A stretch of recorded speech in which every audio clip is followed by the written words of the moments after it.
va jouer à un jeu tous ensemble. Imaginez-vous dans le désert de Mad Max, de Fallout ou de Dune. Vous avez juste une gourde et un couteau. Combien de temps est-ce que vous espérez pouvoir survivre? Alors si vous faites partie des mecs qui pensent pouvoir faire atterrir un avion de ligne ou se taper avec un gorille, vous vous enlevez 10 jours sur le score final, je veux rien savoir. Si vous avez une constitution lambda et si vous êtes à peu près lucide, vous avez répondu, bah voilà, 1 ou 2 jours maximum.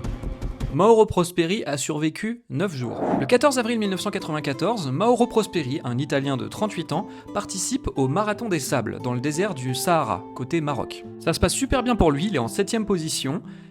Problème, une tempête de sable éclate. Mauro se met à ne plus voir les autres participants, son nez se met à saigner, sa gorge se met à enfler, mais il a vraiment envie de garder sa 7ème place, donc il continue à courir. À la nuit tombée, la tempête se calme, sauf que il fait nuit, on est dans le désert, il se met à dormir.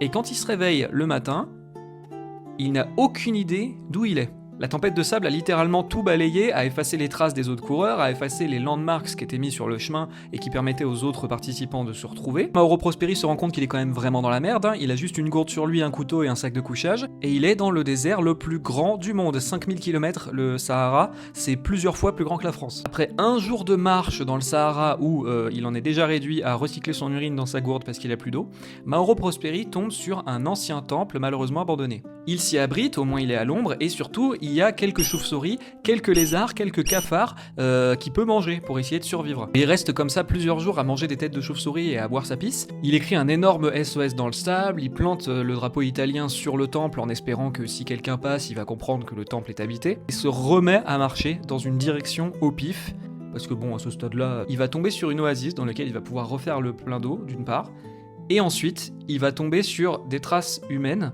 qu'il va suivre jusqu'à tomber sur une petite fille, Touareg, une pensée pour la petite fille qui a vu ce mec débarquer devant elle, basiquement. Mauro Prosperi découvre alors qu'il n'est plus au Maroc, il est en Algérie. Il a dérivé de 291 km de la course. L'histoire de Mauro Prosperi est tellement incroyable que beaucoup de gens n'y ont pas cru. On sait aujourd'hui que c'est probablement vrai puisque par exemple le temple a été retrouvé. Le plus fou, c'est que là où cette expérience aurait été sans doute pour vous et moi la plus traumatisante possible, Mauro Prosperi décrit ses jours à avoir frôlé la mort comme les plus heureux de sa vie. Il considère que le désert du Sahara l'a pris en otage et l'a épargné.